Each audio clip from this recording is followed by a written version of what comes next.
নমস্কার। 2022 প্রাইমারি রিক্রুটমেন্টে যে গুরুত্বপূর্ণ মামলা 2022 ডিএলএড মামলা, সেটা কিন্তু সামনেই কিন্তু শুনানির তারিখ।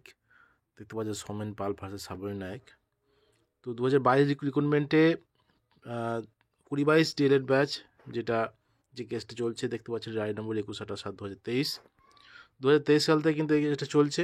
লাস্ট যে শুনানি হয়েছিল 10/9/2024, অর্থাৎ 10ই সেপ্টেম্বর 2024, অনারেবল জাস্টিস ঋষিকেশ রয় এবং অনারেবল জাস্টিস আর মহাদেবনের বেঞ্চে। তো এবং কবে শুনানি ডেট হয়েছে, নতুন তারিখ কবে, নতুন যে শুনানি তারিখ tentatively case may be listed on 4/2/2025, অর্থাৎ 4ই ফেব্রুয়ারি 2025 কিন্তু কম্পিউটার জেনারেটেড ডেট হয়েছে।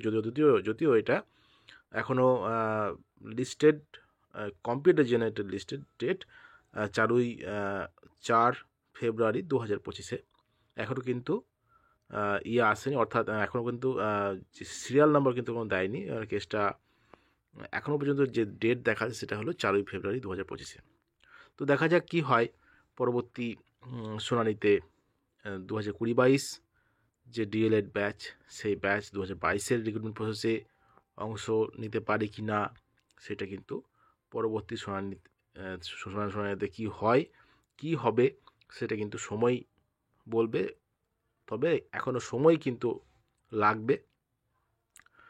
তবে আমরা দেখতে পাবো, কারণ এই কেসটা অনেক দিন ধরে চলছে এবং এই কেসের জন্য কিন্তু প্রাথমিক যে রিক্রুটমেন্ট প্রসেস 2022, সেটা কিন্তু অনেকটাই দেরি হয়ে গেছিলো, অনেকটা ডিলে হয়ে গেছিলো এবং পরবর্তী সময়ে কিন্তু কেসটা উঠে কিন্তু নিয়োগ হয় এবং এই কেসটা কিন্তু এখনও নিষ্পত্তি হয়নি, চলছে। তো দেখা যাক পরবর্তী শুনানিতে কি হয় এই 2022 ডিএলএড মামলার।